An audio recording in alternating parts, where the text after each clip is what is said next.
লা ইয়াযুকুনা ফিহা বারদান ওয়ালা শারাবা ইল্লা হামিমান ওয়া গাসসাকা। আল্লাহ পাক রব্বুল আলামিন তাদেরকে গাসসাক নামক খাবার দিবেন। গাসসাক তিনটা ব্যাখ্যা। এক নম্বর ব্যাখ্যা, এই গাসসাক নামক খাবার জাহান্নামে থাকার কারণে যে আগুন হবে, এই আগুনের তীব্র তাপের কারণে তাদের শরীর থেকে গাম হবে। এক নম্বর ব্যাখ্যা, তাদের গাম তাদেরকে খাইতে দেওয়া হবে। দুই নম্বর ব্যাখ্যা, ওই গাম থেকে আগুনের পারে থাকার কারণে শরীর থেকে তাদের রক্ত পড়বে, ওই রক্তটাই তাদেরকে খাবার দেওয়া হিসাবে দেওয়া হবে। তিন নম্বর ব্যাখ্যা, তাদের শরীরের মধ্যে জখম হবে আর সেই জখম থেকে তাদের পুঁজ নির্গত হতে থাকবে, ওই পুঁজটাই তাদেরকে খাবার হিসেবে দেওয়া হবে। মুফাসসিরিনে কেরাম তারা বলেন, এই আয়াতের ব্যাখ্যার মধ্যে তিনটা পদার্থ, শরীরের ঘাম, শরীরের রক্ত আর শরীরের পুঁজ, এই তিনটা পদার্থকে একত্রিত করা হবে, মিশানো করা হবে। তিনটাকে উত্তক্ত করা হবে, গরম করা হবে, তাদের সামনে দেওয়া হবে। দুনিয়ার মধ্যে যারা গান নিয়ে পড়ে থাকতা, ও দুনিয়ার যুবক যুবতীরা, যারা তোমরা গান শোনো, গান শোনাও, তোমরা যারা গানের আলোচনা করো, তোমরা যারা গানের আয়োজন করো, তোমাদের জন্য আমাদের জন্য গাসসাক নামক খাবার দেওয়া হবে। নিজের শরীরের রক্ত, নিজের শরীরের ঘাম, নিজের শরীরের দুর্গন্ধযুক্ত পুঁজ, এই তিনটাকে একত্র করে দেওয়া হবে খাবারের জন্য। খাবার খাইতে চাইবে না, ফেরেশতারা জোর করে খাবার খাওয়াবে। খাবার খাওয়ানোর সাথে সাথে পেটের মধ্যে যে নারী বুড়িগুলো ছিল পিছনের রাস্তা দিয়া কাটতে থাকবে আর পড়তে থাকবে, কাটতে থাকবে আর পড়তে থাকবে। আবার এইগুলিকে ফেরেশতারা একত্রিত করবে, আবার মুখের মাধ্যমে তাদেরকে দিবে, আবার পেটের আতজোরে সব কিছু পায়খানার রাস্তা দিয়া জোরে জোরে পড়তে থাকবে।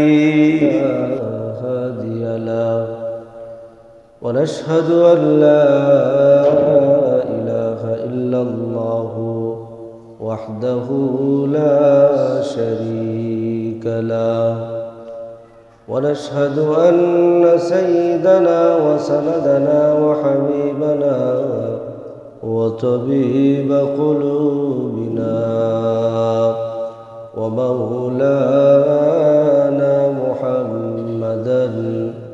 محمدا عبده ورسوله الذي أرسله الله إلى كافة الناس بشيرا ونذيرا وداعيا إلى الله بإذنه وسراجا وقمرا منيرا. أما بعد فأعوذ بالله من الشيطان الرجيم. بسم الله الرحمن الرحيم. إن الله وملائكته يصلون على النبي يا أيها الذين آمنوا صلوا عليه وسلموا تسليما. اللهم صل على محمد النبي الأمي وعلى آله وسلم تسليما. صدق الله مولانا العظيم وصدق رسوله النبي الكريم ونحن على ذلك لمن الشاهدين والشاكرين والحمد لله رب العالمين. قابل احترام আল্লাহ পাক রব্বুল আলামিনের দরবারে অসংখ্য অগণিত তারিফ যে মহান রব্বুল আলামিন আমাকে আপনাকে আল্লাহ পাকের বিধান জুমার নামাজকে আদায় করার লক্ষ্যে অত্র মসজিদে আসা বসা এবং কিছু কথা বলা এবং শোনার সুযোগ দান করেছেন। এজন্যই সকলে দিল থেকে কালিমাতুশ শুকর আদায় করছি আলহামদুলিল্লাহ। সম্মানিত হাজিরিন, আমরা ধারাবাহিক আলোচনা করতেছিলাম লম্বা সময় নিয়ে। আমাদের ধারাবাহিক আলোচনা ছিল কবিরা গুনাহ সম্পর্কে।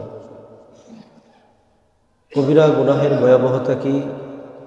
কবিরা গুনাহের ভয়াবহতা হলো পৃথিবীতে যত মানুষ বিচরণ করে এই মানুষগুলি কেউ যদি কবিরা গুনাহ করে, কবিরা গুনাহ আল্লাহ থেকে মাফ পাওয়ার জন্য শর্ত হলো তওবা করতে হবে। তওবা ব্যতীত কবিরা গুনাহ আল্লাহ তাআলা মাফ করবেন না, করেন না। তো একজন মানুষ মৃত্যুর আগে যদি জীবদ্দশায় কবিরা গুনাহ করে এবং তওবা ব্যতীত যদি মৃত্যুবরণ করে, ইন্তেকাল করে, মারা যায়, তাহলে ওই লোকটা জাহান্নামে যাবে। আমি আবারও বলছি যে কবিরা গুনাহ আমাদের ধারাবাহিক আলোচনা চলতেছিল। কবিরা গুনাহ করে তওবা ছাড়া যদি কোনো ব্যক্তি মারা যায় তাহলে ওই ব্যক্তিটা জাহান্নামী হবে, জাহান্নামে যাবে। তো সেই কবিরা গুনাহগুলো কি? ধারাবাহিকভাবে একে একে আমরা অনেকগুলো কবিরা গুনাহ সম্পর্কে জেনেছি, আলোচনা করেছি। এই পর্যন্ত আমরা 39টা কবিরা গুনাহ আলোচনা করেছি। আজকে হবে 40তম কবিরা গুনাহ। 40 নম্বর কবিরা গুনাহ হলো গান বাদ্য গাওয়া অথবা অন্য কাউকে গান গেয়ে শোনানো, এটা কবিরা গুনাহ। 40 নম্বর কবিরা গুনাহ গান বাদ্য শোনা ও শোনানো। গান বাদ্য ছিলেন তো? গান বাদ্য এটা নিজে গাওয়া অথবা অন্য কাউকে কি শোনানো, এটা গুনাহে কবিরা। কেউ যদি এই কাজটা করে তাহলে সে কবিরা গুনাহের মধ্য থেকে একটা কবিরা গুনাহ করল। কবিরা গুনাহ গান বাদ্য শোনা অথবা অন্য কাউকে শোনানো। প্রিয় মুহতারাম হাজিরিন, এটা হলো কবিরা গুনাহ। এক শ্রেণীর মানুষ আছে যারা এই কবিরা গুনাহ গান গাওয়া বা গান শোনানো, গান শোনা, এটাকে তারা বৈধ মনে করে, জায়েজ মনে করে। বিশেষ করে যারা মাজার পূজারী, যারা বিশেষ করে মাজার পূজারী, তারা বলে যে শরীয়তে গান বাজনা হারাম, মারেফতে গান বাজনা জায়েজ। তারা শরীয়ত থেকে মারেফতকে আলাদা করে, অথচ একটা আরেকটার ফরাক। প্রথমে হলো শরীয়ত। শরীয়ত কি এবং মারেফত কি? শরীয়ত মানে হলো আল্লাহ পাকের বিধি নিষেধ যেগুলো আছে এগুলিকে পুঙ্খানুপুঙ্খানুভাবে আল্লাহর আদেশ নিষেধ মানা। তো শরীয়ত যে ব্যক্তি পুরোপুরিভাবে মানবে, মারেফত আল্লাহ পাকের পরিচয়, আল্লাহ পাকের খুব কাছাকাছি এসে চলে যাবে। কিন্তু মারেফত অর্জন করতে হলে শরীয়তের দরকার আছে না নাই?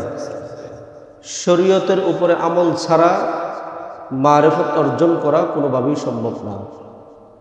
কেউ যদি শরীয়ত ব্যতীত শুধু মারেফত অর্জন করতে চায়, এটা কেমন হবে?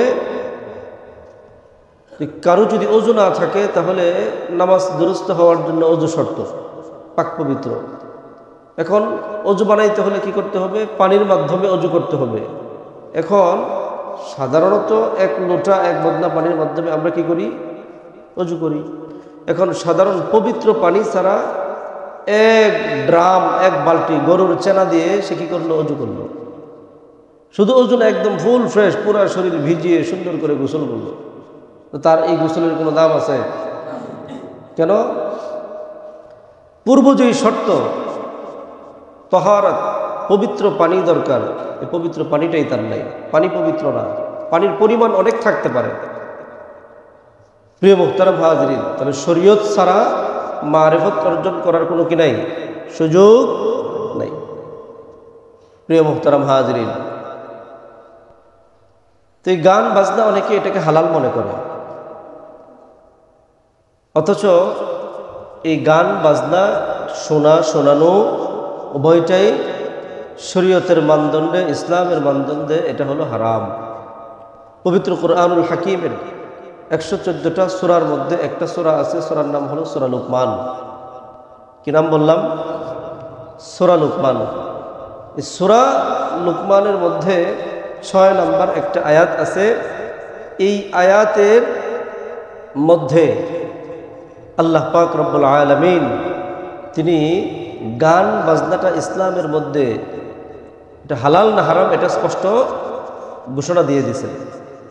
আল্লাহ পাক রব্বুল আলামিন তিনি বলেন, ওয়ামিনান নাসি মান ইয়াশতারি লাহওয়াল হাদিস লিয়ুদিল্লা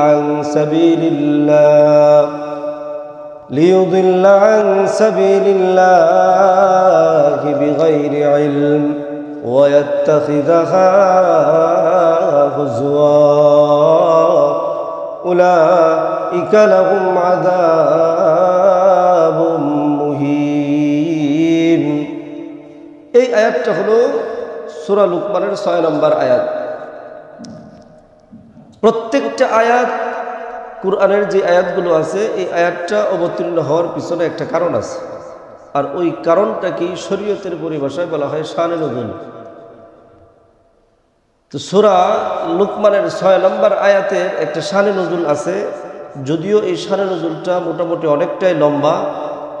একদম সংক্ষিপ্তভাবে, যতটুকু না হলে না হয়, সংক্ষিপ্তভাবে আমি শানে নুজুলটা আপনাদের সম্মুখে উপস্থাপন করতেছি বোঝার জন্য।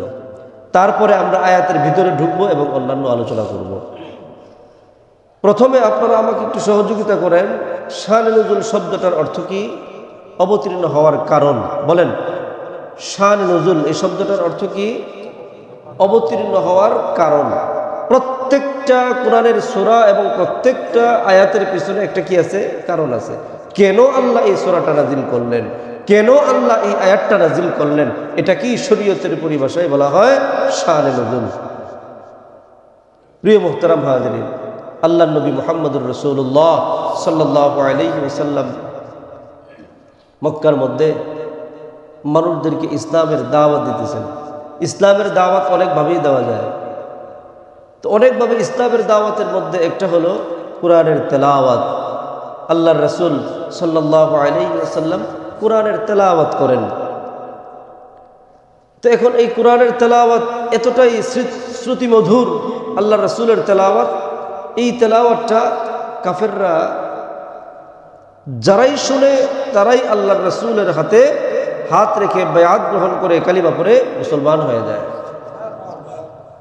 এটা দেখে আবু জাহেল, উতবা, শাইবা, রবিআ, নজর ইবনে হারেসা ইত্যাদি অন্যান্য কাফের যারা আছে এদের মাথা গরম হয়ে গেছে যে নবী মুহাম্মদ এইভাবে যদি কোরআনের তেলাওয়াত চালাইতে থাকে তাহলে তো ওনার দল ভারী হয়ে যাবে, তাহলে তো ওনার দল ভারী হয়ে যাবে। একটা সময় আমাদের গদি, আমাদের মসনদ এটা টিকবে না। তো মানুষদেরকে বারণ করতেছে, কোরআন থেকে বারণ করতেছে যে তোমরা নবী মুহাম্মদের তেলাওয়াত শোনার জন্য তোমরা যেও না। যে যেভাবে পারতেছে কোরআনের তেলাওয়াত যেন না হয় এটার জন্য তারা উঠে পড়ে লাগছে। কিন্তু আমার নবী, আপনার নবীর তেলাওয়াতে এতটাই শ্রুতি মধুর ছিল যে গোপনীয়ভাবে বড় বড় কাফের, উতবা, শায়বা, এরা আল্লাহর রাসূলের কোরআনের তেলাওয়াত না শুনলে পেটের ভাত হজম হইত না। এখন এত বড় নেতা, তারাই নবীর কোরআন শোনার জন্য মানুষকে বারণ করে, নিষেধ করে, তারাই যদি শুনতে যায় তাহলে জনগণের কাছে ধরা খাবে। এজন্য কি আল্লাহর রাসূল সাল্লাল্লাহু আলাইহি সাল্লাম তাহাজ্জুদের সময় কোরআনের তেলাওয়াত করতেন, মধুর তেলাওয়াত। তো কাফেররা আল্লাহ রাসূলের ঘরের কোণার মধ্যে যায় লুকায়া লুকায়া নবীর তাহাজ্জুদের তেলাওয়াতে কোরআন তারা শ্রবণ করতেন। তো এখন এইভাবে শ্রবণ করতেছে, এক পর্যায়ে তাদের মধ্যে একটা আসলো যে এইভাবে আর কতদিন, হঠাৎ যদি একদিন ধরা খাই তাহলে তো আমও যাবে, সালাও যাবে। তো কি করতে হবে?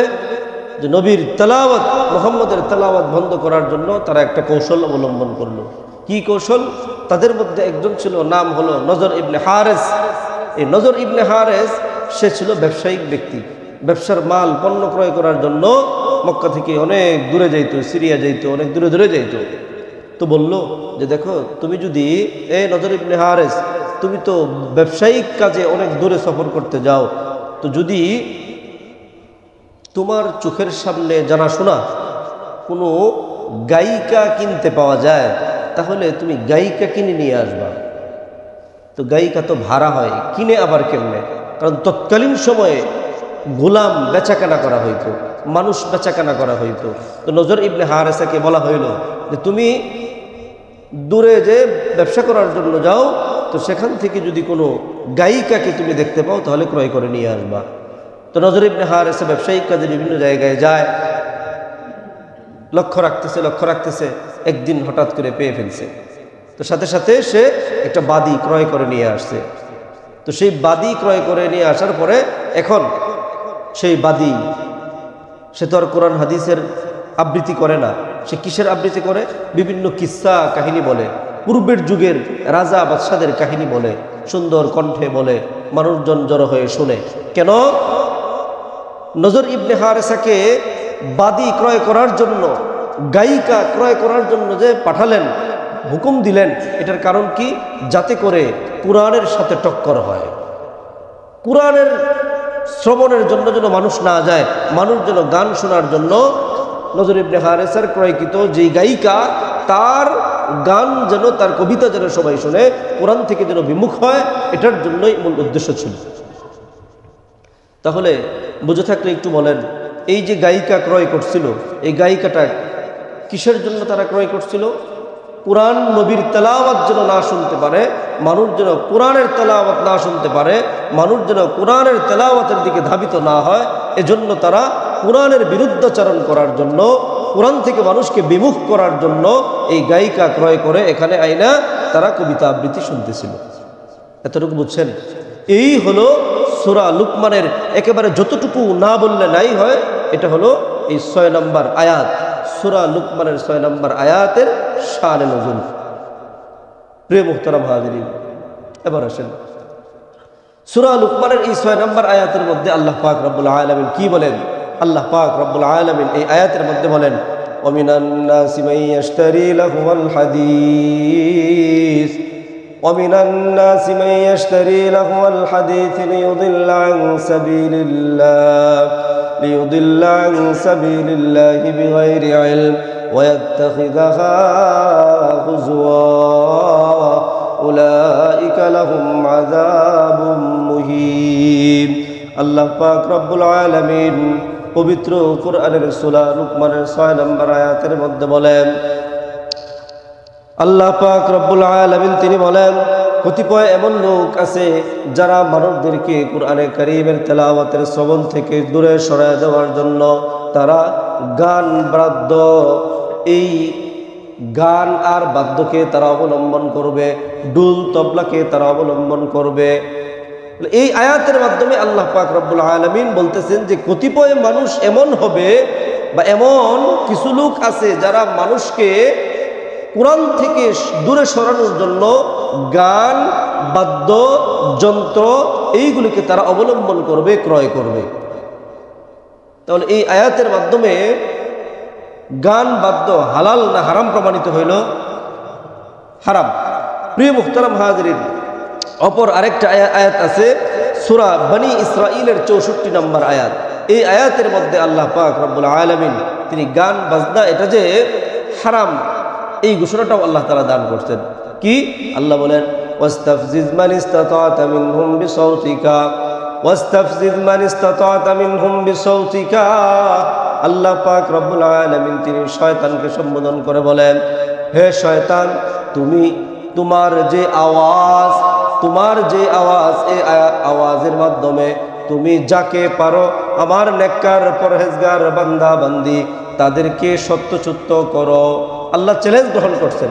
শয়তান, ওয়াস্তাফজিজ মান ইসতাতা'তা মিনহুম বিসাউতিকা, তুমি শয়তান ইবলিস যাকে পারো আমার বান্দা বান্দীদের মধ্যে যারা নেককার, যারা পরহেজগার, তাদেরকে তুমি যদি পারো, এই শক্তি তোমার যদি থাকে, তাহলে সত্যের পথ থেকে তাদেরকে তুমি বিমুখ করে দেখাও। কোশ্চিনকালেও তুমি কি করবা না? পারবা না। সমস্ত মুফাসসিরিনে কেরাম একমত এই আয়াতের দ্বারা উদ্দেশ্য হলো শয়তানের আওয়াজ। শয়তানের আওয়াজ দ্বারা সমস্ত মুফাসসিরিনে কেরাম তারা বলেন যে শয়তানের আওয়াজ দ্বারা উদ্দেশ্য হলো গান আর বাজনা। বলেন শয়তানের আওয়াজ দ্বারা উদ্দেশ্য কি? গান আর বাজনা। তো এই আয়াতের মাধ্যমেও কি গান বাজনা হারাম প্রমাণিত হয়। আরেকটা সূরা আছে, সূরার নাম সূরা নাজম। এই সূরা নাজমের 59 থেকে 61 নম্বর এই আয়াতগুলির মধ্যে গান বাজনা ক্রীড়া কৌতুক এইগুলি হারাম আল্লাহ পাক রব্বুল আলামিন ঘোষণা করেছেন। আল্লাহ পাক রব্বুল আলামিন তিনি বলেন, আফামিন হাদাল হাদিসি তাজাবুন ওয়া তাদহাকুন ওয়া লা তাবকুন ওয়া আনতুম সামিদুন। এই আয়াতগুলির মাধ্যমে আল্লাহ তাআলা গান বাজনা এইগুলি নিষিদ্ধ। শরীয়তে ইসলামের মধ্যে এই গান বাজনার কোনো কি নাই, দখলদারিত্ব নাই। গান এটা সম্পূর্ণ নাজায়েজ, গান এটা সম্পূর্ণ নিষিদ্ধ, গান এটা সম্পূর্ণ হারাম। গান যে আছে এই গানটা কত ভয়াবহ, গান সম্পর্কে প্রিয় নবী হযরত মুহাম্মদুর রাসূলুল্লাহ সাল্লাল্লাহু আলাইহি ওয়াসাল্লামের হাদিস থেকে এখন আমরা জানবো। এতক্ষণ পর্যন্ত আমরা কোরআনের থেকে জানলাম গান বাজনার বিধান, এখন আমরা আল্লাহ রাসূলের হাদিস থেকে জানবো। আল্লাহ রাসূলের একজন সাহাবী আছে, সাহাবীর নাম হলো হযরত আবু সাহাবা। আবু সাহাবা গুয়াকে হাবসা। তো এই সাহাবী আব্দুল্লাহ ইবনে মাসউদ রাদিয়াল্লাহু আনহু তার কাছে কোরআনে পাকের একটা আয়াত সম্পর্কে জিজ্ঞাসা করছেন। কোরআনে পাকের একটা আয়াত, আল মুস্তাদরাক লিল হাকিম কিতাবের নাম। এই কিতাবের 3993 নম্বর হাদিসের মধ্যে আল্লাহ রাসূল বলেন কি, আল্লাহ রাসূলের সাহাবী প্রশ্ন করতেছে এক সাহাবী আর এক সাহাবী আব্দুল্লাহ ইবনে মাসউদের কাছে, ক্বালা সাআলতু আন আব্দুল্লাহ ইবনে মাসউদ রাদিয়াল্লাহু তাআলা আনহু মিন কওলিহি তাআলা ওয়া মিনান নাসি মান ইয়াশতারি লাহুল হাদিস ক্বালা হুয়াল্লাহুল গিনা। আব্দুল্লাহ ইবনে মাসউদ রাদিয়াল্লাহু আনহুর কাছে বলতেছে, ও আব্দুল্লাহ ইবনে মাসউদ তুমি আমারে জানায়া দাও, ওমিনান নাসি মান ইয়াশতারি লাহুল হাদিস, এই যে আয়াত, এই আয়াতটা কোরআনে পাকের কিসের জন্য আল্লাহ নাযিল করেছেন? আব্দুল্লাহ ইবনে মাসউদ আল্লাহর রাসূলের জলিলুল কদর একজন সাহাবী, আল্লাহর রাসূল সাল্লাল্লাহু আলাইহি ওয়াসাল্লাম থেকে সরাসরি ইলম যিনি নিছেন হযরত আব্দুল্লাহ ইবনে মাসউদ রাদিয়াল্লাহু তাআলা আনহু তিনি বলেন, ক্বালা হুয়াল্লাহুল গিনা, আল্লাহর কসম, আল্লাহর কসম, আল্লাহর কসম, ওয়া মিনান নাসি মান ইয়াশতারি লাহুল হাদিস, এই আয়াতটা আল্লাহ পাক রব্বুল আলামিন গিনা তথা গান বাদ্য হারাম হওয়ার জন্য অবতীর্ণ করেছে। তো এই আয়াতটার মাধ্যমে আল্লাহ তাআলা কি করছেন? গান বাজনা এটা কি হারাম। আমাদের মূল আলোচ্য বিষয়টা মনে রাখতে হবে। ধারাবাহিক আলোচনা ছিল কবিরা গুনাহ, আজকে হলো 40 নম্বর কবিরা গুনাহ। কি? গান বাদ্য শোনা ও শোনানো, এটা কি কবিরা গুনাহ। প্রিয় মুহতারাম হাজিরিন, আল্লাহর রাসূল মুহাম্মদুর রাসূলুল্লাহ সাল্লাল্লাহু আলাইহি ওয়াসাল্লাম অন্য আরেকটা হাদিসের মধ্যে তিনি গান বাজনার নিষিদ্ধ সম্পর্কে আরো আলোচনা করেছেন।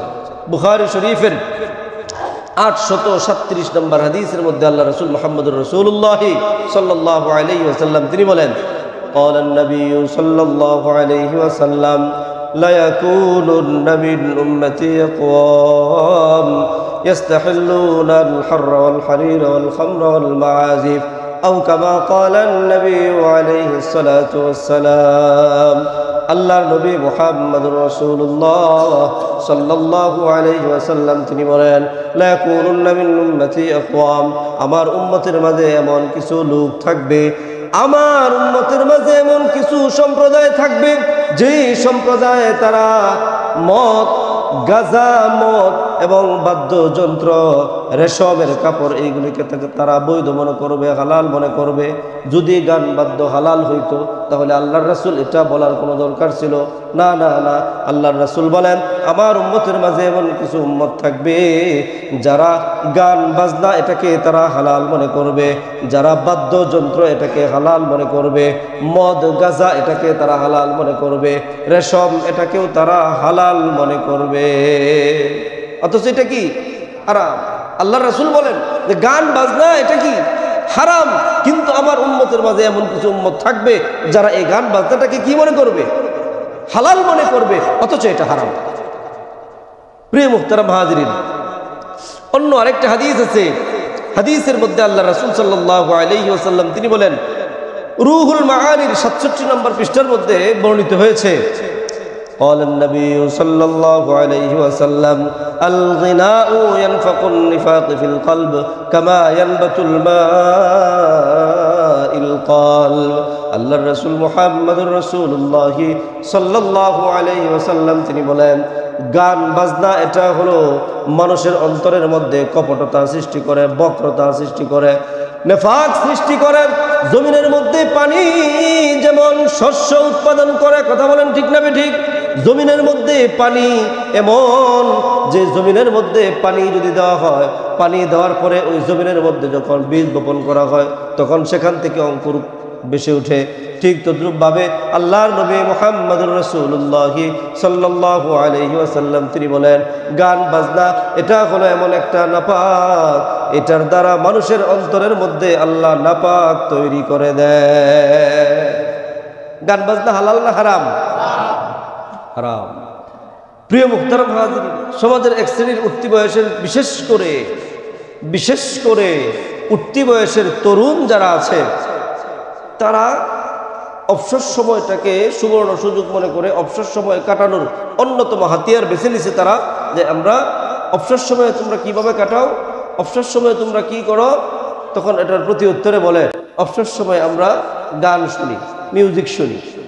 এই গান শুনে মিউজিক শুনে তারা সময়টাকে অতিবাহিত করে। এমন যুবক যুবতী আছে না নাই? অথচ শরীয়তে ইসলামের মধ্যে গান শোনা হালাল না হারাম? শুধু তাই না, বরঞ্চ রমজান মাসের যখন রোজার সময় চলে আসে, একটা সময় এসে রোজার সময় যখন একটু শরীরের মধ্যে দুর্বলতা কাজ করে, তখন অবসর সময়টা কোনো হাতে কোনো কাজ থাকে না, তখন তারা কানের মধ্যে ইয়ারফোন লাগায় গান শুনতে থাকে। কেন? রোজার কষ্ট, তো এই সময়টা পার করতেছি কিসের মাধ্যমে? গান শুনে। সবাই বলেন নাউজুবিল্লাহ। প্রিয় মুহতারাম হাজিরিন, গান বাজনা এটা সম্পূর্ণ কি শরীয়তে ইসলামের মধ্যে হারাম। আল্লাহ রাসূল বলেন আল গিনাউ রুকিয়াতুজ জিনা। আল্লাহ রাসূল বলেন আল গিনাউ রুকিয়াতুজ জিনা। প্রত্যেক জিনিসের একটা পূর্বাভাস আছে না? যেমন পানি যদি কেউ পান করে তাহলে তার পিপাসা দূর হবে। তো পানির দিকে তাকাইলেই বোঝা যায় পানি এমন একটা বস্তু যে পানির নাম নিলেই বোঝা যায় যে এটা দ্বারা পিপাসাতে কি হয়, নিবারণ হয়। তো গান এমন একটা জিনিস, আল্লাহ রাসূল বলেন আল গিনাউ রুকিয়াতুজ জিনা। গান এটা হলো জিনার মন্ত্র। গান এটা কিসের মন্ত্র? কথাটা কার? আল্লাহর নবীর কথা। আল গিনাউ রুকিয়াতুজ জিনা, গান এটা হলো জিনার মন্ত্র। মন্ত্রের মাধ্যমে মন্ত্র বলে বলে কি করা হয়? যেই কারণে মন্ত্র পড়া হয় ওই কারণ উদ্দেশ্য হাসিল করার জন্য মন্ত্র পড়া হয় না? তো গান এটা হলো জিনার মন্ত্র। গান শুনবেন, গান গাইবেন, আপনি আস্তে আস্তে জিনার দিকে যাবেন। কথাটা কার? অন্য আরেকটা হাদিসের মধ্যে আল্লাহ রাসূল আরেকটা কথা বলতেছেন, গান এটা ভয়াবহ এক জিনিস, ভয়াবহ এক জিনিস, ছোট করে দেখার কোনো সুযোগ নাই। আল্লাহ রাসূল মুহাম্মদুর রাসূলুল্লাহ সাল্লাল্লাহু আলাইহি ওয়াসাল্লাম তিনি বলেন, قال النبي صلى الله عليه وسلم قال النبي صلى الله عليه وسلم اجتناب الملاهي معصية والجليس عليها فسق والتلذذ بها كفر।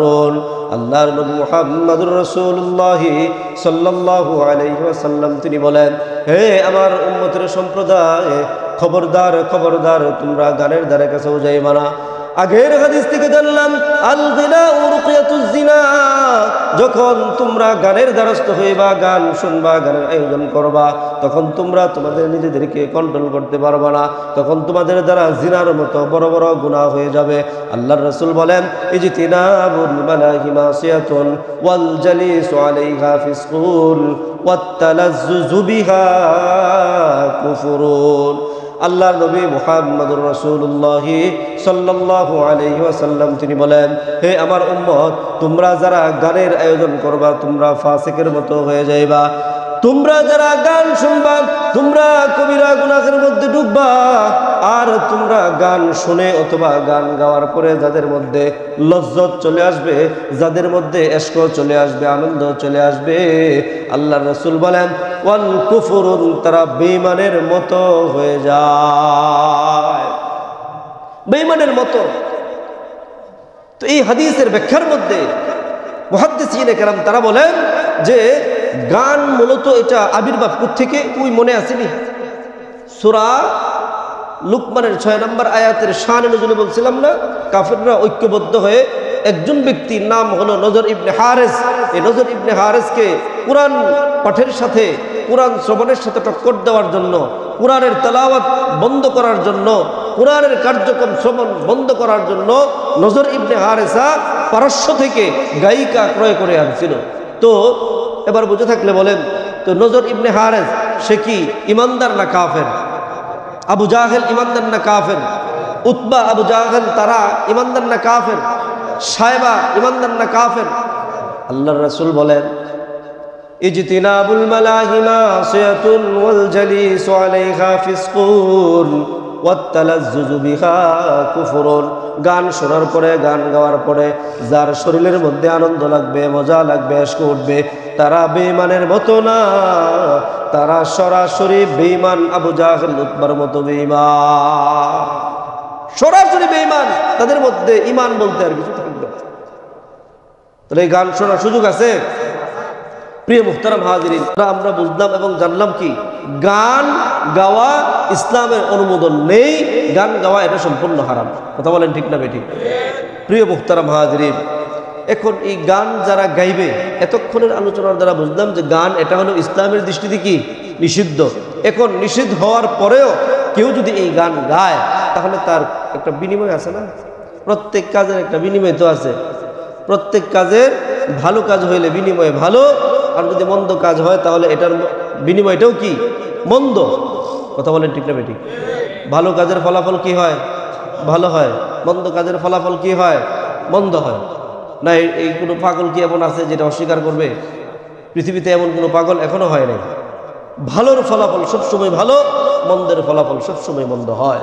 এখন গান এটা ভালো না মন্দ? মন্দ। তাহলে কাজটা কি? মন্দ।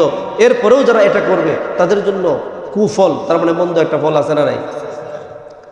আল্লাহ বলেন ওয়ামিনান নাসি মান ইয়াশতারি লাহওয়াল হাদিসি লিয়ুদিল্লা আন সাবিলিল্লাহি বিগাইরি ইলম ওয়া ইয়াত্তাখিযাহা হুজওয়া উলাইকা লাহুম আযাবুম মুহিন। গান বাজনা এটা হারাম ঘোষণা করার জন্য, কি গান বাজনা এটা হারাম ঘোষণা করার জন্য আল্লাহ সূরা লুকমানের 6 নম্বর আয়াত আল্লাহ কোরআনের মধ্যে নাজিল করলেন। সূরার নাম সূরা লুকমান। এই সূরা লুকমানের 6 নম্বর আয়াতের মাধ্যমে আল্লাহ গান বাজনা গোটা বিশ্ববাসীর জন্য হারাম করলেন। এরপরেও যারা গান গাইবে, যারা গান শুনবে, তাদের ব্যাপারে আল্লাহ পাক রব্বুল আলামিন বলেন তাদের জন্য, যারা গান গাইবে, যারা গান শুনবে, তাদের জন্য আয়াতের শেষের মধ্যে বলেন তাদের জন্য আযাবের সুসংবাদ দিয়া দাও। অপমানজনক আযাব তাদের জন্য। কি জনক আযাব? অপমানজনক আযাব, অপমানজনক শাস্তি। এখন একটা প্রশ্ন হয়, শাস্তি তো শাস্তি, তো শাস্তি তো এটা সবসময় অপমানজনক, শাস্তির মধ্যে আবার সম্মানজনক শাস্তি আছে নাকি? কথা বুঝে না। শাস্তি কখনো সম্মানজনক হয়? হয়। শাস্তি কখনো কি হয়? কখনো কখনো সম্মানজনক হয়। কিভাবে হয় বললে বুঝতে পারবেন। শাস্তিটাও দুই ধরনের। শাস্তিটা হলো সম্মানজনক, শাস্তিটা হলো অসম্মানজনক। যেমন আমরা যারা টিচার আছি, যেমন আমিও একজন কি টিচার। তো আমরা অনেক সময় ছাত্রদেরকে শাস্তি দিই কি দিই না? কথা বলেন, শাস্তি দিই কি দিই না? তো এই শাস্তিটা সম্মান না অসম্মান? একজন উস্তাদ, একজন শিক্ষক তার ছাত্রকে যখন কি দেয়, শাস্তি দেয়, এটা অসম্মানের জন্য দেয় নাকি তার ভালোর জন্য দেয়? তাহলে এটা সম্মানজনক শাস্তি না, এটা অসম্মানজনক না, এটা হলো সম্মানজনক শাস্তি। আর যারা গান বাজনা করে, আল্লাহর বক্তব্য হলো এদের জন্য শাস্তিটা হলো অপমানজনক শাস্তি। কথা বলেন ঠিক না ঠিক? এখন একটু বিস্তারিত শোনেন, অপমানজনক শাস্তিটা কিভাবে হলো। প্রিয় মুহতারাম হাজরিন, যারা গান বাজনা নিয়ে মাতামাতি করে এদের শাস্তিটা হলো দুই ধরনের। বলেন, এদের শাস্তিটা কয় ধরনের? ভাই আমার দিকে কিছুক্ষণ তাকায় থাকেন, যদিও আমার চেহারাটা খুব বেশি ভালো না, তো আমার চেহারার দিকে এই জন্য আমি তাকাইতে বলছি না যে আমাকে দেখার জন্য, এই জন্য বলতেছি যে কথাটা ভালোভাবে বোঝার জন্য। গান বাজনার সাথে এমন কোনো লোক নাই যে বর্তমান সমাজের মধ্যে জড়িত নাই। প্রিয় মুহতারাম হাজিরিন, এজন্য এই আলোচনাটা খুব ভালোভাবে, আর এই মুহূর্তটা, এই জায়গাটা হলো খুবই গুরুত্বপূর্ণ এবং স্পর্শকাতর একটা বিষয়। এজন্য আমার দিকে তাকায় তাকায় হইলেও, ভালো না লাগলেও, তিক্ত লাগলেও একটু আমার দিকে তাকায় হইলেও কথাটা শুনেন। তাহলে গান বাজনা শুনলে অপমানজনক শাস্তি, এতটুক পাইলাম। শাস্তিটা হলো কয় ধরনের বলেন? দুই ধরনের। একটা শাস্তি হলো দুনিয়াতে, আর আরেকটা শাস্তি হলো পরকালে। কথা বলেন ঠিক না বেঠিক? তো গান বাজনা এটা করলে শাস্তি হলো দুই ধরনের, দুনিয়ার মধ্যেও শাস্তি, আখিরাতের মধ্যেও শাস্তি। তো আমরা দুই ধরনের শাস্তির আলোচনাই করব, শুনবো। তো প্রথমে আমরা পরকালীন, আখিরাত, পরকালের শাস্তি, মৃত্যুর পরের শাস্তিটা কি, এটা আগে আমরা আলোচনা করব। প্রিয় মুহতারাম হাজিরিন, যারা গান গায় এরা শাস্তির সম্মুখীন হবে পরকালে। তারা পরকালে মৃত্যুর পরে জান্নাতে যাবে না দুজখে যাবে? কথা বলেন, দুজখে যাবে। তো দুজখের নামই তো হলো শাস্তির জায়গা, দুজখটাই মানেই কি? শাস্তির জায়গা। তো প্রিয় মুহতারাম হাজিরিন, তো এদের শাস্তিটা কি হবে পরকালীন? বুঝে থাকলে বলেন। যারা গান গায়, যারা গান শুনে এবং অন্যকে শোনায়, এদের জন্য শাস্তি হলো কি শাস্তি? অপমানজনক শাস্তি। শাস্তির ধরন কয়টা? দুইটা। এক নম্বর শাস্তি কোথায় পাবে? দুনিয়াতে পাবে, আল্লাহ দিবেন। দুই নম্বর শাস্তি এদের কোথায় হবে? মৃত্যুর পরে, পরকালে হবে। আমরা আলোচনা করতেছি এখন মৃত্যুর পরে পরকালীন শাস্তি। ওই আলোচনার পরে আমরা দুনিয়ার শাস্তিটাও আলোচনা করব। প্রিয় মুহতারাম হাজিরিন, পবিত্র কুরআনে সূরা নাবার শেষের দিকে আল্লাহ পাক রব্বুল আলামিন যারা গান বাজনা করে এদের শাস্তির কুফল কি, কোন ধরনের শাস্তি, কিভাবে আল্লাহ শাস্তি দিবেন যারা গান শুনে, এটার একটা সুন্দর আলোচনা করেছেন। সেই আলোচনাটা কি? আল্লাহ পাক রব্বুল আলামিন তিনি বলেন, লা ইয়াযুকুনা ফিহা বারদান ওয়ালা শারাবা ইল্লা হামিমান ওয়া গাসসাকা। ভাই মুসলমান, যারা দুনিয়ার মধ্যে গান বাজনা নিয়ে মাতামাতি থাকতো, চ্যানেল একটার পর একটা পাল্টাইতো, এইটা না ওইটা, জি বাংলা ভালো লাগে না, এরপরে আবার স্টার জলসা, এটার পরে এইটা, একটার পরে একটা, এইভাবে চ্যানেল দেখতে দেখতে যার সম্পর্কটা গানের সাথে গভীর ছিল, এই ব্যক্তিটা মৃত্যুর পরে ক্ষুধার যন্ত্রণা আর পানির পিপাসায় তৃপ্ত হয়ে থাকবে। ক্ষুধার যন্ত্রণা আর পানির পিপাসায় তারা চেঁচামেচি করতে থাকবে, কান্নাকাটি করতে থাকবে। আল্লাহ পাক রব্বুল আলামিন তাদেরকে বলবে, এ বান্দা তোমরা কেন কান্নাকাটি করতেছ? তারা জবাব দিবে, আল্লাহ আমাদের বড়ই ক্ষুধার তৃষ্ণার্ত হয়েছে। ক্ষুধার যন্ত্রণায় ছটফট করবে আর তারা পিপাসার্ত থাকবে। আল্লাহ বলবেন, তোমাদের জন্য খাবারের ব্যবস্থা করতেছি। বলেন, কিসের ব্যবস্থা করবে? আল্লাহ বলবেন, দাঁড়াও, তোমাদের জন্য খাবারের ব্যবস্থা করা হবে। যে খাবারটা দেওয়া হবে ওই খাবারটার নাম কোরআনের ভাষায় হলো গাসসা। কোরআনের ভাষা অনুযায়ী ওই খাবারের নাম গাসসা। গাসসাক নামক খাবার আল্লাহ দিবে তাদেরকে। তো সেই খাবারটা কি? গাসসাকা, এটার হলো তিনটা ব্যাখ্যা। বলেন, গাসসাকার যে খাবারটা, এই খাবারের তিনটা ব্যাখ্যা। কয়টা ব্যাখ্যা? লা ইয়াযুকুনা ফিহা বারদান ওয়ালা শারাবা ইল্লা হামিমান ওয়া গাসসাকা। আল্লাহ পাক রব্বুল আলামিন তাদেরকে গাসসাকা নামক খাবার দিবেন। গাসসাকার তিনটা ব্যাখ্যা। এক নম্বর ব্যাখ্যা, এই গাসসাকা নামক খাবার জাহান্নামে থাকার কারণে যে আগুন হবে, এই আগুনের তীব্র তাপের কারণে তাদের শরীর থেকে গাম হবে। এক নম্বর ব্যাখ্যা, তাদের গাম তাদেরকে খাইতে দেওয়া হবে। দুই নম্বর ব্যাখ্যা, ওই গাম থেকে আগুনের পারে থাকার কারণে শরীর থেকে তাদের রক্ত পড়বে, ওই রক্তটাই তাদেরকে খাবার দেওয়া হিসাবে দেওয়া হবে। তিন নম্বর ব্যাখ্যা, তাদের শরীরের মধ্যে জখম হবে আর সেই জখম থেকে তাদের পুঁজ নির্গত হতে থাকবে, ওই পুঁজটাই তাদেরকে খাবার হিসেবে দেওয়া হবে। মুফাসসিরিনে কেরাম তারা বলেন, এই আয়াতের ব্যাখ্যার মধ্যে তিনটা পদার্থ, শরীরের ঘাম, শরীরের রক্ত আর শরীরের পুঁজ, এই তিনটা পদার্থকে একত্রিত করা হবে, মিশানো করা হবে। তিনটাকে উত্তক্ত করা হবে, গরম করা হবে, তাদের সামনে দেওয়া হবে। দুনিয়ার মধ্যে যারা গান নিয়ে পড়ে থাকতা, ও দুনিয়ার যুবক যুবতীরা, যারা তোমরা গান শোনো, গান শোনাও, তোমরা যারা গানের আলোচনা করো, তোমরা যারা গানের আয়োজন করো, তোমাদের জন্য আমাদের জন্য গাসসাকা নামক খাবার দেওয়া হবে। নিজের শরীরের রক্ত, নিজের শরীরের ঘাম, নিজের শরীরের দুর্গন্ধযুক্ত পুঁজ, এই তিনটাকে একত্র করে দেওয়া হবে খাবারের জন্য। খাবার খাইতে চাইবে না, ফেরেশতারা জোর করে খাবার খাওয়াবে। খাবার খাওয়ানোর সাথে সাথে পেটের মধ্যে যে নারী বুড়িগুলো ছিল পিছনের রাস্তা দিয়া কাটতে থাকবে আর পড়তে থাকবে, কাটতে থাকবে আর পড়তে থাকবে। আবার এইগুলিকে ফেরেশতারা একত্রিত করবে, আবার মুখের মাধ্যমে তাদেরকে দিবে, আবার পেটের আতজোরে সব কিছু পায়খানার রাস্তা দিয়া জোরে জোরে পড়তে থাকবে। এত কঠিন শাস্তি আল্লাহ দিবেন কারকে? যারা গান বাজনা শুনে। তাহলে এই শাস্তিটা হলো পরকালীন শাস্তি। বলেন, এই শাস্তিটার নাম পরকালীন শাস্তি। এজন্য গান বাজনা আজকের পর থেকে আরো শুনবো। আল্লাহ আমাদের সবাইকে হেফাজত করেন, সবাই বলে আমিন। ভাই মুসলমানও, এরপরে হলো, এটা তো গেল আখিরাতের শাস্তি। শাস্তির হালত বলছিলাম দুইটা, একটা দুনিয়ার মধ্যে আল্লাহ শাস্তি দিবেন গান বাজনা করার কারণে, আরেকটা শাস্তি মৃত্যুর পরে, মৃত্যুর পরের শাস্তি বললাম। আর এখন আমরা আলোচনা করব দুনিয়ার মধ্যে আল্লাহ যে শাস্তিটা দিবেন। দুনিয়ার জীবনগুলো কেমন হয়? দুনিয়ার জীবন, আমি ব্যক্তি জীবন, বলেন মানুষের জীবন, ব্যক্তি জীবন আছে না নাই? ব্যক্তিগত একটা জীবন, পারিবারিক এটা হলো আরেকটা, তারপরে হলো সামাজিক জীবন, তারপরে হলো রাষ্ট্রীয় জীবন, আন্তর্জাতিক জীবন। মানুষের জীবনগুলি বিভিন্ন ধাপে ধাপে ভাগ করা আছে না নাই? মানুষের জীবনগুলো বিভিন্ন ধাপে ধাপে ভাগ করা। তো মুহতারাম হাজিরিন, যারা গান বাজনা নিয়ে সবসময় কি করে থাকে, এদের ব্যাপারে আল্লাহ পাক রব্বুল আলামিন তিনি বলেন, এদের শাস্তিটা কি?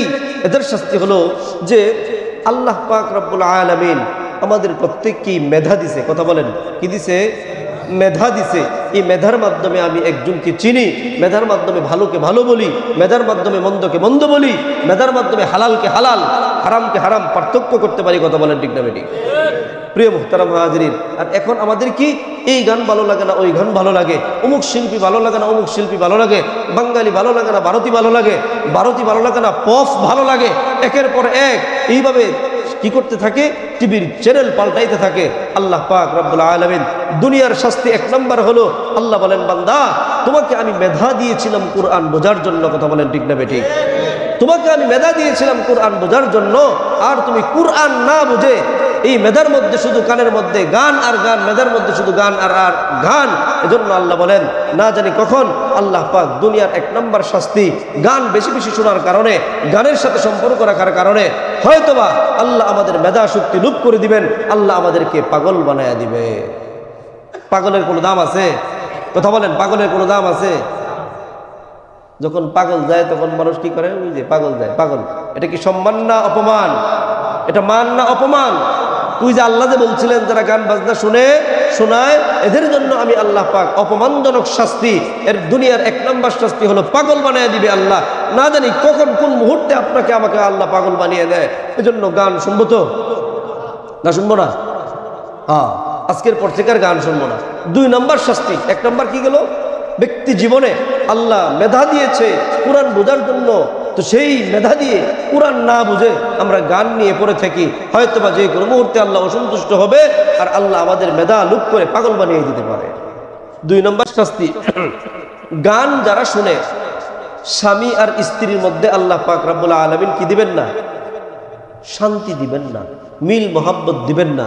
প্রিয় মুহতারাম হাজিরিন, ফাঁকাতে আরেকটা কথা বলি যে দুনিয়াটা স্বামী আর স্ত্রীর বন্ধন কারো জন্য জান্নাত, আর স্বামীর স্ত্রীর বন্ধন কারো জন্য জাহান্নাম।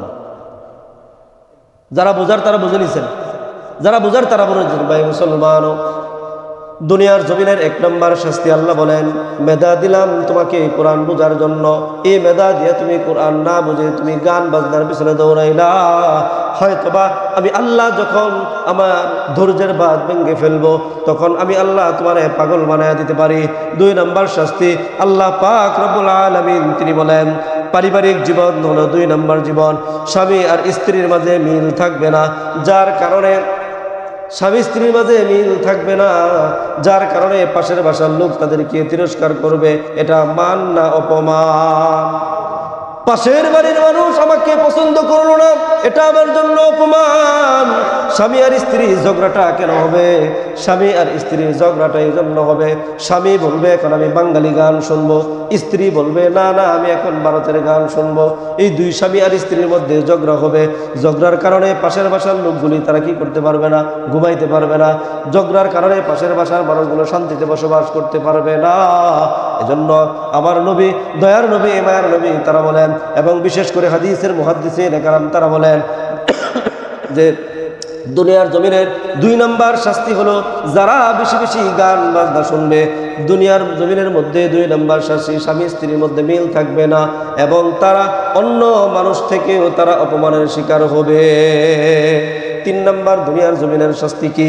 আল্লাহ পাক রব্বুল আলামিনের আয়াতের কোরআনের ব্যাখ্যার মধ্যে, হাদিসের ব্যাখ্যার মধ্যে আল্লাহ পাক রব্বুল আলামিনের বান্দারা তারা বলেন, কি বলেন? সামাজিক জীবন হলো 3 নম্বর জীবন। গ্রামের মানুষগুলো ঠিক থাকবে না। যে সমাজের মধ্যে বেশি বেশি গান হয়, মনে আসেনি? একটু আগে বলেছিলাম আল্লাহর রাসূল হাদিসের মধ্যে বলছেন, আল গিনা রুকিয়াতুজ জিনা, গান এটা হলো জিনার মন্ত্র। আল্লাহর নবী মুহাম্মদুর রাসূলুল্লাহ সাল্লাল্লাহু আলাইহি ওয়াসাল্লামের কথা কোনোদিন মিথ্যা হইতে পারে না। ও দুনিয়ার মানুষ, যে সমাজের মধ্যে গান বাজনা বেশি হয় ওই সমাজের মেয়েদের চরিত্র ঠিক থাকে না। যুবক কোনো দেখলে পাগল হয়ে যায়, পিছনে পিছনে দৌড়ায়। যুবতীদের চেহারা সুরত থাকুক আর না থাকুক, 3 নম্বর শাস্তি হলো যারা গান বাজনা শুনবে, ওই গান বাজনা শোনার কারণে আল্লাহর পক্ষ থেকে 3 নম্বর শাস্তি হলো এদের চরিত্র ঠিক থাকবে না। এজন্য চরিত্র যখন ঠিক থাকবে না, আমার গ্রামের মেয়েরা অন্য গ্রামের ছেলেদের সাথে পিটিশ পিটিশ করবে, আর অন্য গ্রামের মানুষরা আমার গ্রাম নিয়ে তারা সমালোচনা করবে। কথা বলেন ঠিক না ঠিক? প্রিয় মুহতারাম হাজিরিন, তাহলে সামাজিক জীবন, পারিবারিক জীবন, ব্যক্তিগত জীবন, এই 3 জীবনেই গানের 3টা শাস্তির কথা বললাম। আরো অনেক আছে, যেহেতু নির্ধারিত সময় শেষ। তাহলে আজকের আমাদের আলোচ্য বিষয় কি ছিল? জুমার টপিকস কি ছিল? আমাদের ধারাবাহিক, এই মসজিদের ধারাবাহিক আলোচনা ছিল যে কোনো একজন আল্লাহর বান্দা যদি কবিরা গুনাহ করে মৃত্যুবরণ করে, কিন্তু মৃত্যুর আগে কবিরা গুনাহ থেকে তওবা করলো না, তওবা না করেই মৃত্যুবরণ করলো, গুনাহ করলো কবিরা কিন্তু তওবার সুযোগ হইল না, তওবা না করেই মারা গেল, সোজা জাহান্নামে যাবে। তো সেই কবিরা গুনাহগুলি কি আমরা চেনাবার চেষ্টা করতেছি। অমুক কাজ এটাকে কবিরা গুনাহ বলে, অমুক কাজ এটাকে কবিরা গুনাহ বলে। একে একে আজকের জুমাতে আমরা 40তম কবিরা গুনাহর আলোচনা করলাম। 40 নম্বর কবিরা গুনাহ কি? গান বাদ্য শোনা ও শোনানো, এটা হলো কবিরা গুনাহ। পবিত্র কুরআনুল হাকিম এবং আল্লাহর নবী মুহাম্মদুর রাসূলুল্লাহ সাল্লাল্লাহু আলাইহি ওয়াসাল্লামের জীবন শায়ানে বর্ণিত গান সম্পর্কিত নিষিদ্ধ, হারাম সম্পর্কিত কয়েকটা হাদিসের মাধ্যমে আমরা গান বাজনা এটা নিষিদ্ধ প্রমাণ করলাম, এবং গান বাজনার শাস্তিটা কি, কুফল কি, কোরআন হাদিসের আলোকে সেটাও আমরা শুনলাম, বললাম।